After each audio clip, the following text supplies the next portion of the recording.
মানে উনি কি কেন বললেন এই কথাটা আমি মাথায় ঢুকলাম না। আমার মন্ত্রী শোভনদেব চট্টোপাধ্যায় খুব ঠিকভাবেই বলেছেন যে এটা মহামতি গোখলের এই কথা এইভাবে বাঙালিকে ব্যঙ্গ করে, বিজেপি বাঙালিকে ব্যঙ্গ করে, বাঙালিকে অপছন্দ করে, কিন্তু এই পর্যায়ে নিয়ে যাবে সেটা খুব দুর্ভাগ্যের। কেননা যেটা বলতে চাইলেন যে বাংলায় যদি দুর্নীতি হয় তাহলে কেন্দ্রীয় সরকার কেন করবে না, এটা যদি মূল কথা হয় তাহলে ওরা স্বীকার করে নিচ্ছে যে হ্যাঁ ওরা দুর্নীতিগ্রস্ত। এই স্বীকারোক্তি নিশ্চয়ই আমরা মনে রাখবো। না, মোশনটায় তো আপনারা জানেন, এটা আরও আমার মন্ত্রী শোভনদেব দা বলতে পারবেন।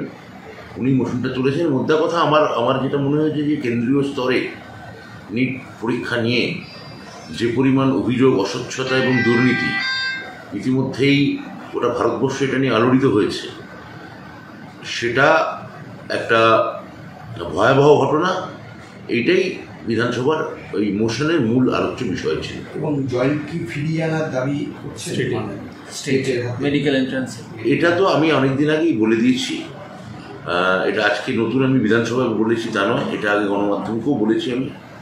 এটা এর আগে এটা নিয়ে খবরও হয়েছে, ফলে এটা নতুন করে আমি কী বলবো।